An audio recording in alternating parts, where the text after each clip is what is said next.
All right, what's going on, guys? Tonight, I want to talk tonight about some footage, some brand new footage that's been released. This has been released by 3 Navy and Air Force veterans who recently testified on Capitol Hill at another congressional hearing. In this congressional hearing, they presented a film, a video that is showing one of these UAPs, these unidentified aerial phenomena. We used to call them UFOs back in my day. But nevertheless, this object was struck by a Hellfire missile from a drone. And in this footage, you can see the missile strike this object and it just ricochets off the object, does no damage to it, and it continues in its trajectory. This is some pretty remarkable footage. We're going to show you this. We're going to listen to this congressional hearing, some of the things that's being said there, and we're going to give you the latest update on this mystery interstellar object. Why are we talking about this? Here's why. All the time on this program, we talk about we have to be aware and we have to be alert on regarding deception in these last days. And I think this whole UFO ploy, this what could be a fake alien invasion, whatever you want to call this, I think this could be one of the all-time greatest deceptions of mankind. And I think it's been in the making for years and years and years. And it is interesting that all this stuff is kind of coming to a head because they're building this up for this.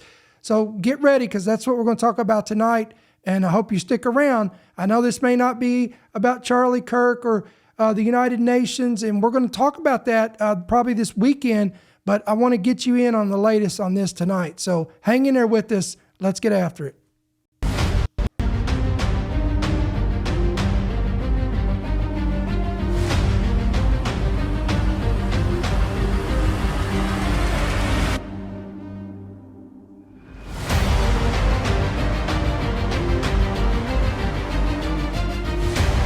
The following program is brought to you by friends and partners of End Time Headlines. All right, what's up, everybody? It is Friday, September 12th, 2025. This is End Time Headlines, news and headlines from a prophetic perspective. We want to welcome to the program tonight. We hope everybody's I know we've had a rough week, and count your blessings that you've made it.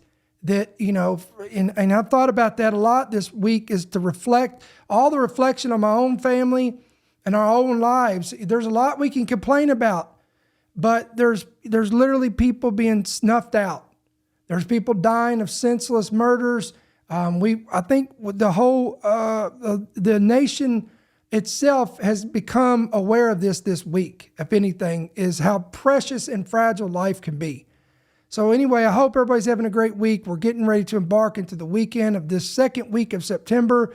And again, as I said at the introduction of this, tonight we're going to talk about this whole, this narrative that's being built about this UFO invasion. Again, I think this is setting the stage for great deception. We'll break this all down tonight. Before we get started, if you could help us out, hit that like button. Again, that gets eyes on our program. And if you enjoy our content, take it a step further, hit the subscribe button, hit that bell notification, and that's going to ensure that you keep up with this here on YouTube or Rumble or wherever you may be watching the visual of this from. So here's the headline from the Daily Mail. Something is out there. Bombshell new video shows U.S. military's direct hit on a glowing UFO with Hellfire missile. Now, we've got footage of this. We're going to get to the nuts and bolts of this. A group of military whistleblowers testified under oath that they've seen UFOs and that the U.S. intelligence community has tried to cover it up.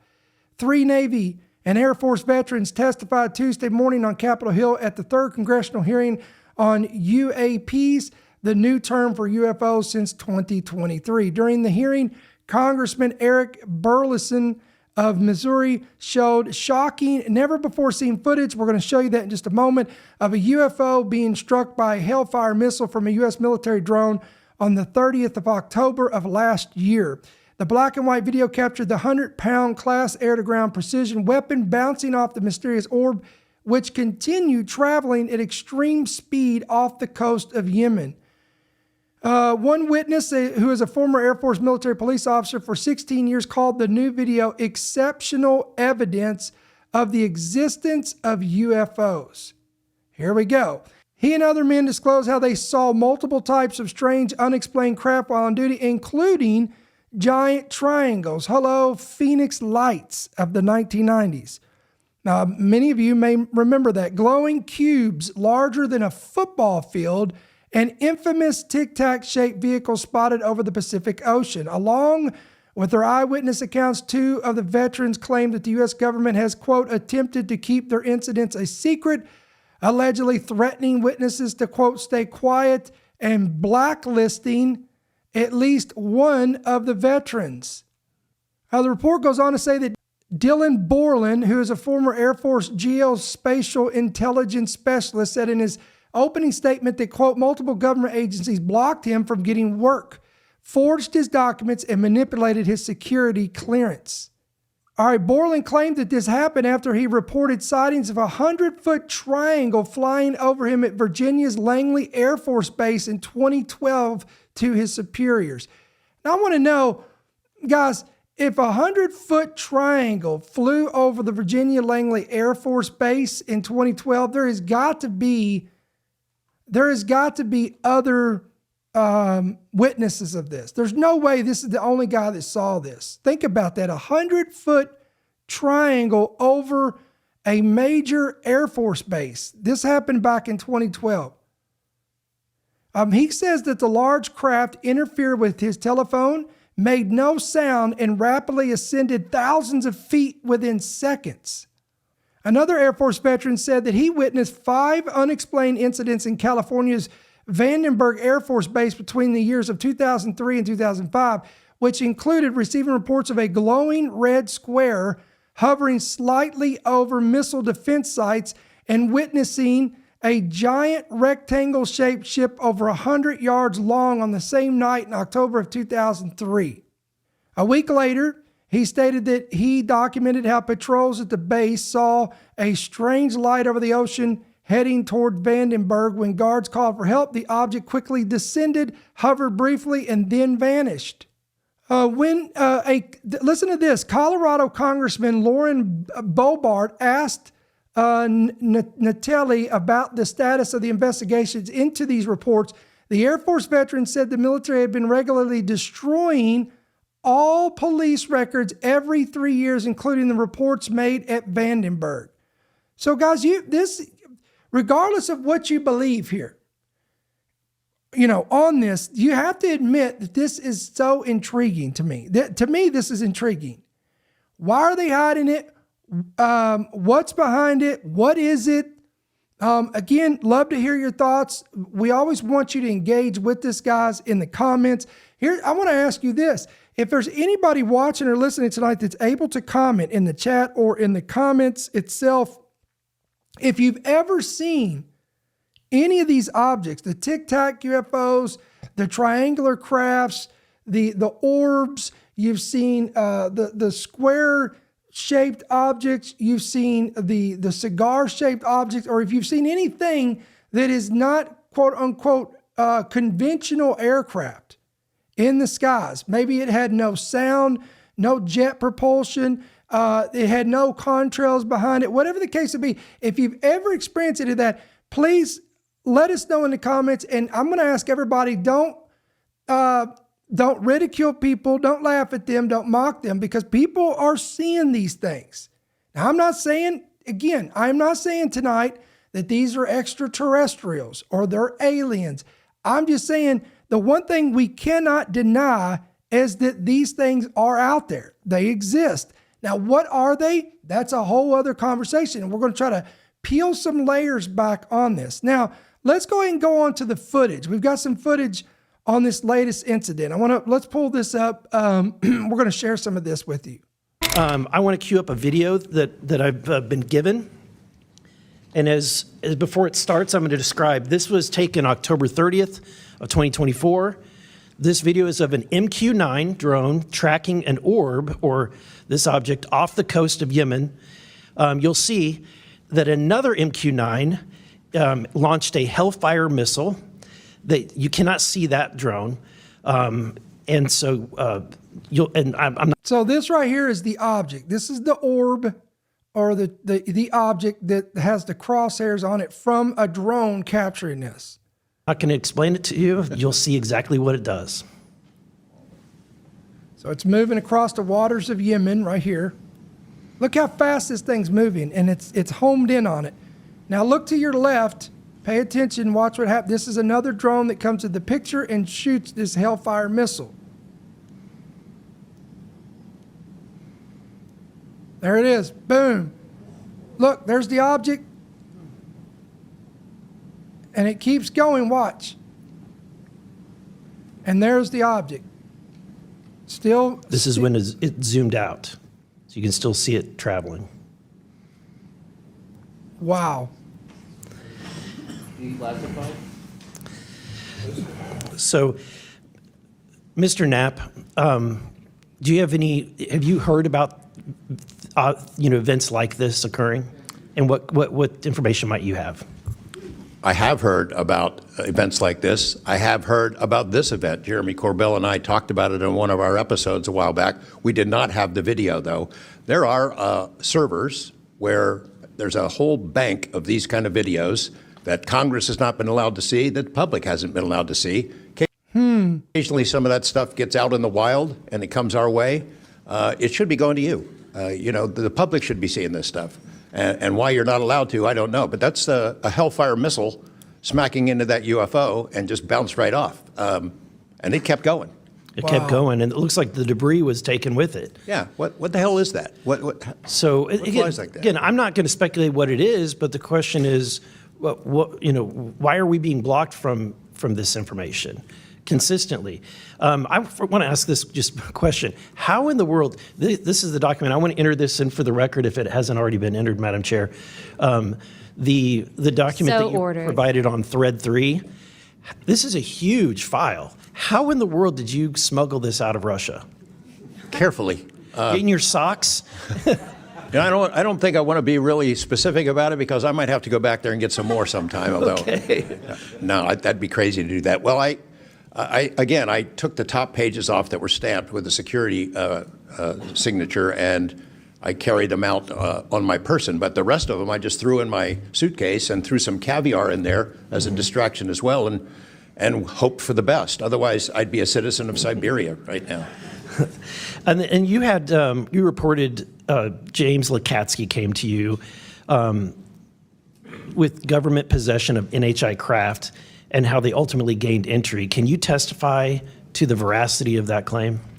Dr. Lakatsky is an honorable man who served most of his career with the DIA, a very trusted, high-level rocket scientist and intelligence analyst who inspired the OSAP program, as I said earlier. And in full disclosure, I've co-written 2 books with him. He dropped this on myself and our other co-author out of the blue. And it took 14 months for us to get DOPSR approval for him to release 2 sentences on that. He said this craft, we had managed to get inside of it. It had no wings, no rotor, no tail. It had no fuel tanks. They didn't know how it flew What?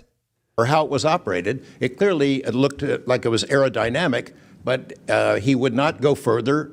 He's a by-the-book guy, and until he gets clearance to say more about that, I don't think we're going to hear much more. But it's not ours. It wasn't ours. We didn't make it. We didn't know who made it and how it was built and how it operated. We've got at least one, and I don't know. I think that's enough confirmation that we do have recovered Leslie, discs and materials. Leslie, Mr. Borland,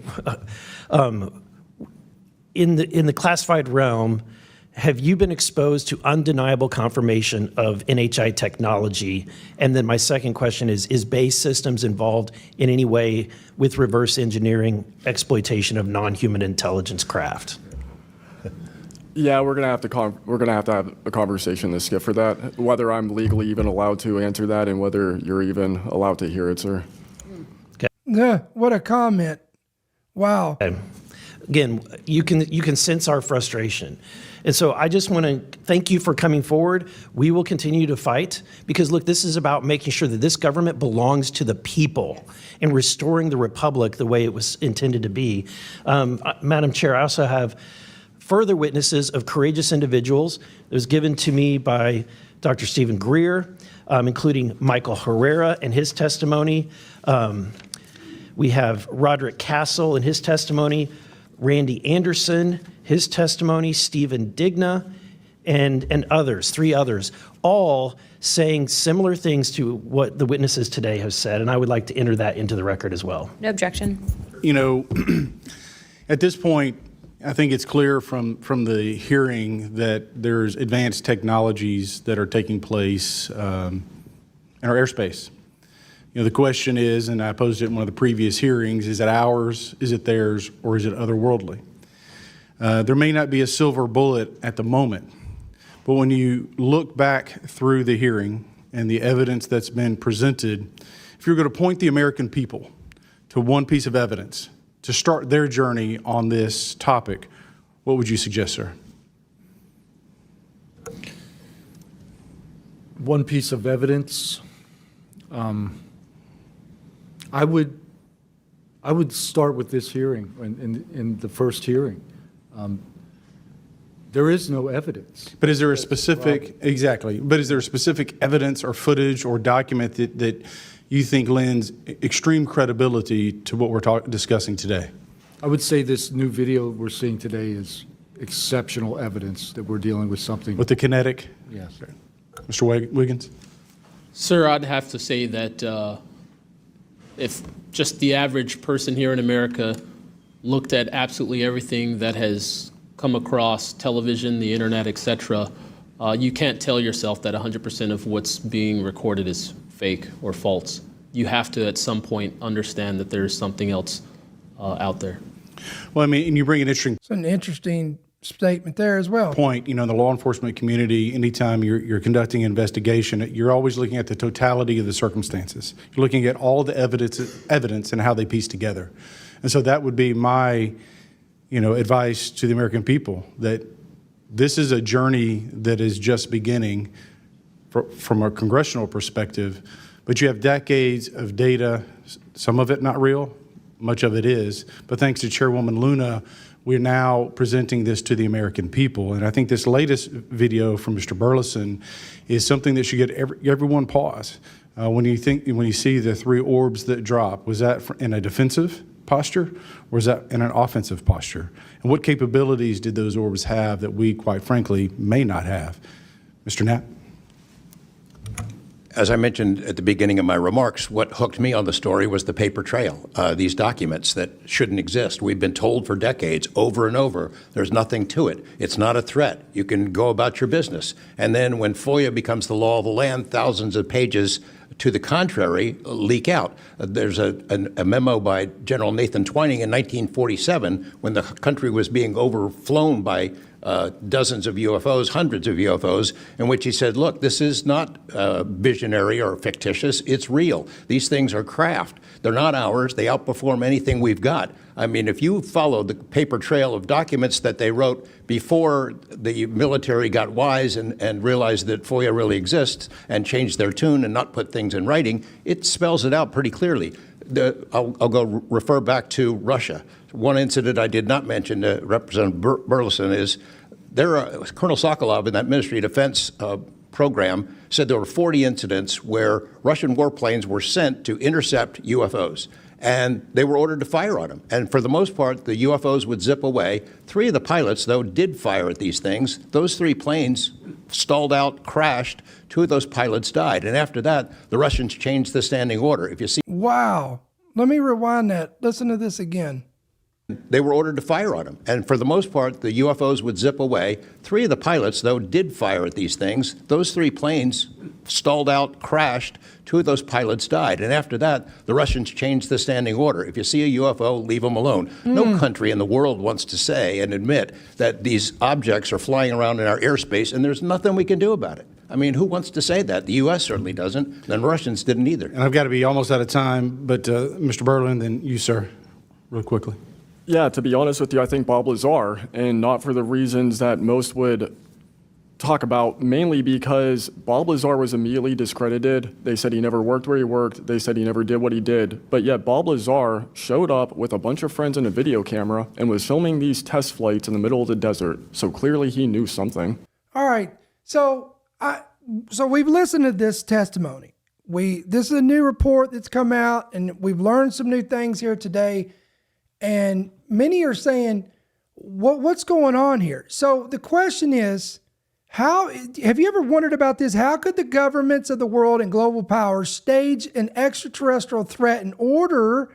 So why would they do this? Number one, I believe the reason why would be to unite the world under a centralized control. That what better way to control the masses of the world by telling them or convincing them that there is a massive threat to our civilization.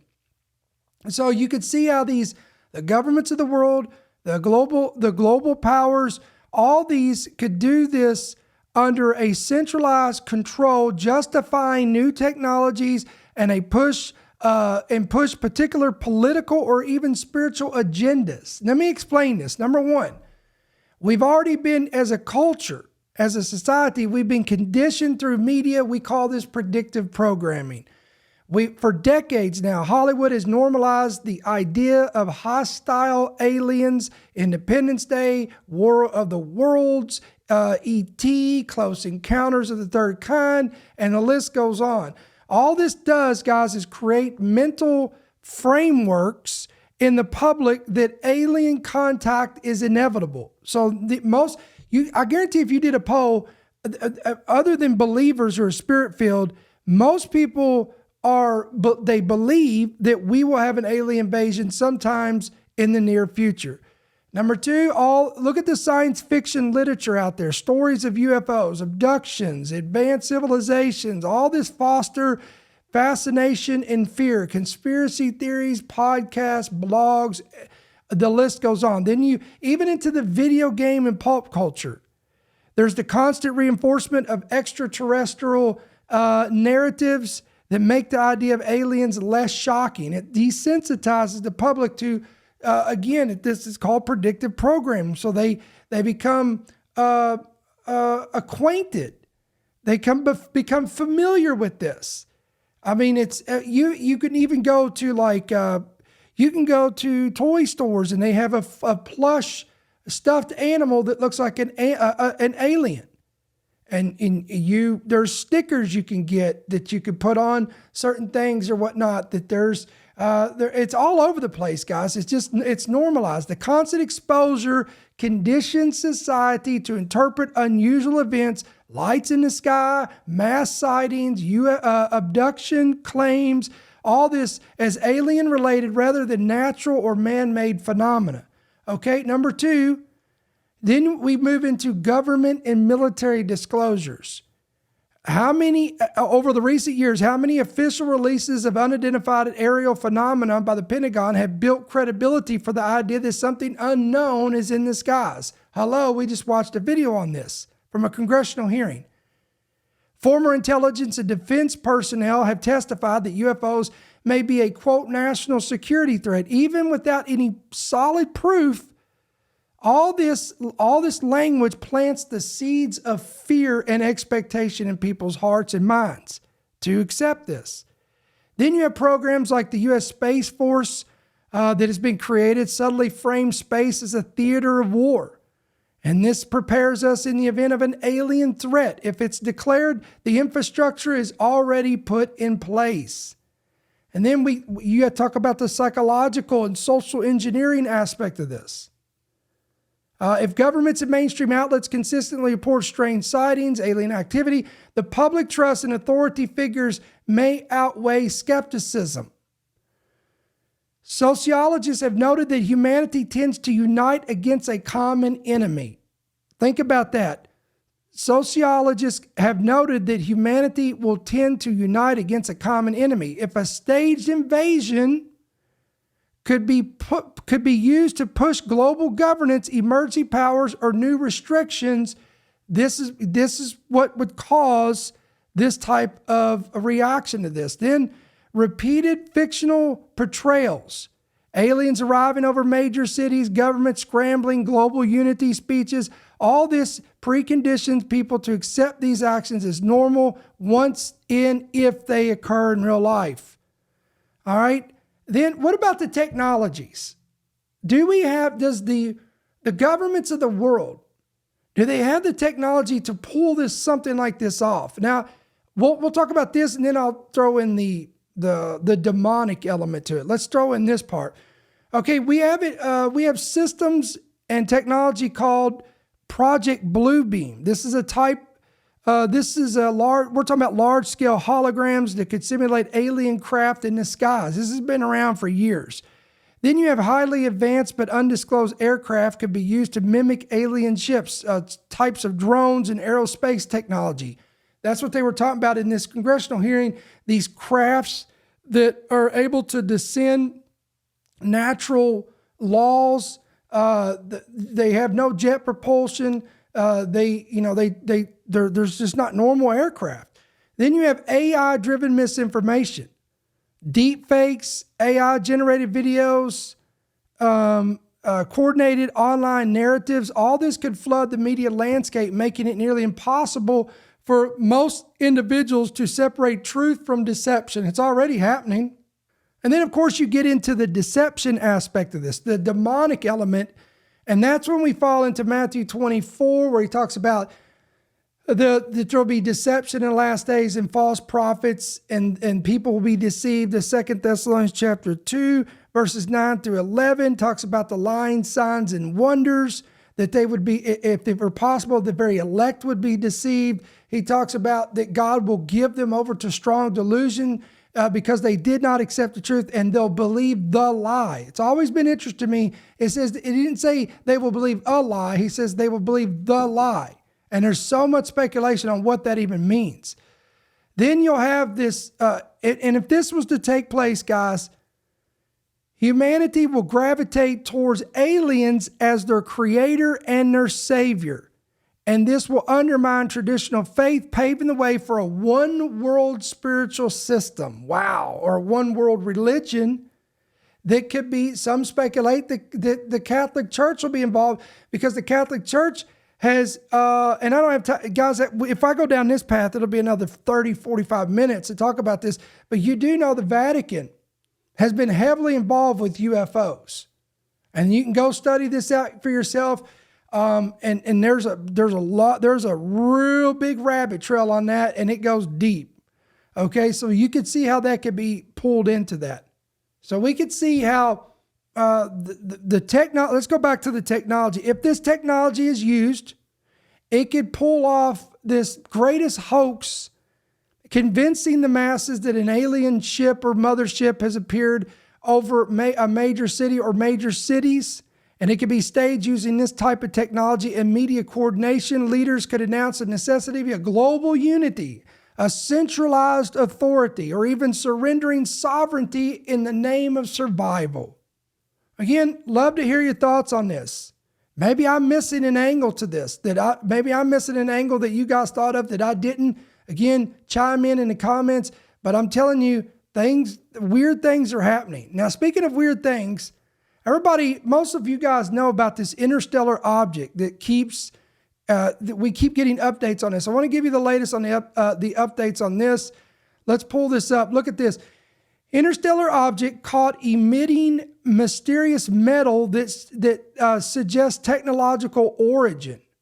An interstellar object speeding through our solar system, again, this is called 31 Atlas, has been spewing a metal unlike anything seen in natural comets. Now remember, the majority of astronomers and those who specialize in this, and whether they're amateur astronomers or they're seasoned astronomers, they all have come to the agreement that this is a comet, that 31 Atlas is a comet, all except this Avi Loeb. He is this Harvard physicist who does not believe this is a comet. But nevertheless, here's what's interesting. If it is a comet, It has been, quote, spewing metal unlike anything ever seen in natural comets. Now, unlike natural comets, which always emit nickel alongside iron, 31 Atlas shows the metallic element without any detectable iron. And again, Harvard physicist Avi Loeb highlighted the anomaly described in a new study, noting that the nickel signature is a, quote, hallmark of industrial production of nickel alloys. Quote, is this anomaly another clue for a possible technological origin of 31 Atlas? All right, Manhattan-sized interstellar object 31 Atlas could, quote, release mini probes that hit the Earth. What? All right, Representative Anna Paulina Luna, again, she was also in a congressional hearing, by the way. She was also on Joe Rogan, where she admitted that we had interdimensional beings. What I can also tell you is based on our interviews, and this has been something that you can go back and watch with the congressional hearings, but I was actually able to ask some of the witnesses, what are these things? And they keep saying interdimensional. And then when you talk about the interdimensional aspect of, are these things pre-existing, maybe outside of what we currently know as our own dimension, that stuff can kind of all sound crazy, but at the end of the day, my job as an investigator is to receive all the information, decipher it, and then ultimately from a congressional aspect, if you do have contractors that are withholding information or operating outside of the purview of the federal government, there's budgetary issues, but there's definitely something that I can tell you with confidence that exists that we don't know how to explain currently. So when you say that it operates outside our understanding of physics, what specifically are you saying? Like what happened?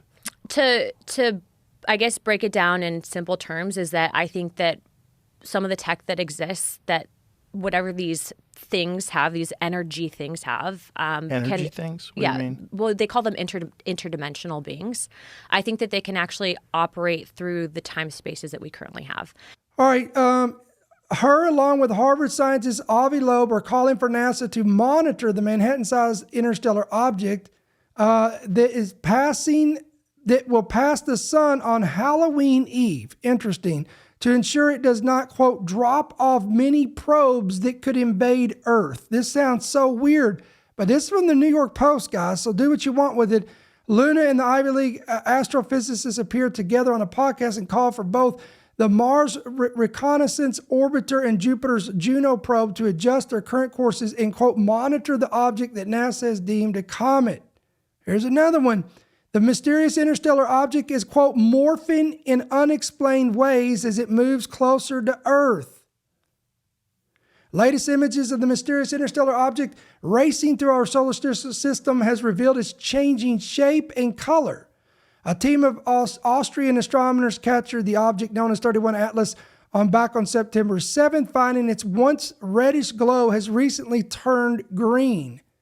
Scientists said these changes are, quote, unusual and not fully explained. All right, check this out. Here's Avi Loeb on how he will determine if 31 Atlas is alien tech. This is from News Nation. Check this out. Our next guest, Harvard astrophysicist Avi Loeb, has suggested the 3I Atlas is actually some type of alien technology sent here from another solar system. And he's come on the show before to lay out the scientific reasoning behind that startling hypothesis. Well, this weekend he made headlines again when he said that the object could actually be on a mission to release, quote, mini probes that could invade Earth. Avi Loeb joins us now. He's head of the Galileo Project, director of Harvard University's Institute for Theory and Computation, also the best-selling author of the book Extraterrestrial. Okay, I'll bite. What are these mini probes you're talking about, and how would this even be possible? Well, there are two possibilities. If it's a technological object, then it might maneuver itself. We haven't seen such a maneuver so far. But the other possibility is that it may release some other objects that reach the planets, and it will continue along its course to the next star. And we just need to keep our eyes on the ball, the way that basketball coaches often say to the team members, because we don't know, but it may well be just a rock which has some ice on the surface that evaporates, in which case we will say it's natural. I defined a new scale last month that is now called the Loeb scale, where 0 is a natural object and 10 is a technological object. And at this point, I give it around a 4. But if it looks like a comet as it comes closer to the sun, I'll reduce the rank closer to 0. Well, 4 is not 10, so it's actually, you think there's more of a shot that it really is actually just a comet? Yeah, the reason was that the inferred size of the object was huge. It was between 20 and 46 kilometers, unless there is a dense cloud of dust around it that is scattering sunlight. This is an object, if that is the size of it, that is 1 million times more massive than the previous interstellar objects we've seen, and that's quite unlikely. There is not enough material in interstellar space to bring such a huge the fact object. that it's unusually large is what's making you doubt that or at least be open to the possibility that it's not just a comet? That's one aspect. And the second is that the trajectory is aligned with the plane of the planets around the sun. Now, we will get a good image of it when it comes close to Mars on October 3rd. We don't need to wait a lot. And there is a camera called HiRISE on the Mars Reconnaissance Orbiter that can image it with a pixel resolution of 30 kilometers. So we should be able to tell how much light is reflected off the object and from that infer its size. And I very much look forward to that. The fun of doing science is that we are guided by evidence and not prejudice. Congresswoman Anna Paulina Luna is asking NASA to monitor 3I Atlas and to send an orbital spacecraft even closer to it as it passes. That would give, what are the chances that NASA will agree to do that? Because that would certainly give us even more data, right? Even more images. Yeah, this came because she actually spoke with me on the phone, and I mentioned so the you paper put her up to it. Yeah, and I suggested doing that. NASA has a number of facilities that it can use in space to get us more data, and she did send a formal letter to Sean Duffy, the interim administrator of NASA. We are very much in line in terms of the way we think about this object and about the UAP, that in fact Representative Luna is the chair of the task force that tomorrow will host a hearing. So did NASA agree to do this? Have you heard any word? Because time is short, right? This thing is going to be here pretty soon. Yeah, well, I spoke with the principal investigator of several of the missions, and definitely when the object comes close to Mars, the HiRISE camera will be used, and several other observatories will look at it. So I'm very much hopeful. I look forward to the data. All right, so again, guys, love to hear your thoughts on this. This is intriguing, and it just seems like that this narrative is just getting stronger and stronger and stronger. So here we are.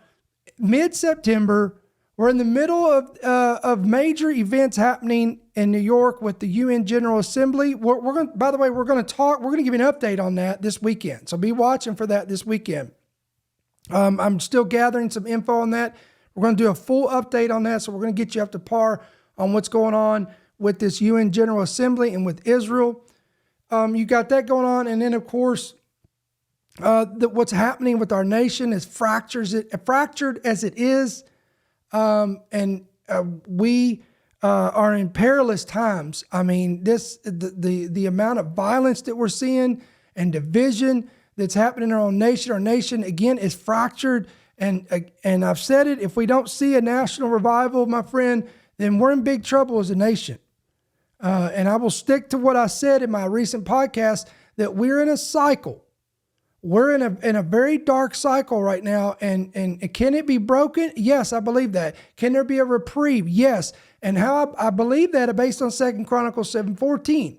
If the people of God will intercede and intervene, and they will humble themselves before God and turn from their sin and wicked ways and pray and seek the face of God in repentance and fasting and crying out to the Lord, then the Bible says, then he shall hear from heaven, and then he will heal our land. So it's there. The blueprint's there. It's going to be interesting how we respond. And today, during the report on the update on the shooting of the assassination of Charlie Kirk, the governor of Utah got up and he said, "We're at our watershed moment." And he used that phrase again, where America has reached a turning point. Very interesting. And the question is, where are we going with this? Are we going to get off are we going to get off the exit ramp of the trajectory that we're heading, which is dark days, and turn this thing around, or will we continue? Now, my thoughts, and this will probably take a whole other podcast, but I'll give you really quick clip notes on this. Based on the Word of God, Scripture says that perilous times will come in the last days. The Bible says, as it were in the days of Noah and Lot, so shall it be at the return of the Son of Man. In the days of Noah, the hearts of men were evil continuously, and violence had covered the earth. So I don't see, prophetically speaking, that it's going to get better. Now, could we have a reprieve? Absolutely, guys, we can. I'm not saying that we cannot have a reprieve and we cannot have some type of an outpouring, a revival here and there that could shift things. That would be wonderful and that would be great. Time will tell. Time is of the essence. Time will tell, and it will be interesting to see what comes in the direction that we go as a nation, as a country. So, guys, listen, we're going to sign off. I don't want to keep you very long on this Friday night. I'm exhausted myself. It's been a long week. We've had a lot going on, but I wanted to give you a quick update on this, the signs in the heavens. Jesus talked about this, great and fearful sights from heaven. Are we seeing the makings of this? What's going to come of this? What's going to come of this 31 Atlas? What is this, a comet? Or is it something else? It's going to be interesting how this plays out. And more and more of these testimonies are going to come forward, and these videos and things that are going to come forward with whistleblowers. I'm not surprised by that. I will not be surprised. I'm just saying, I'm going to say it up front. I will not be surprised when the day comes and one of these whistleblowers or a group of these come forward and they try to present to us biologics that was quote unquote discovered in a crash, or we have had them.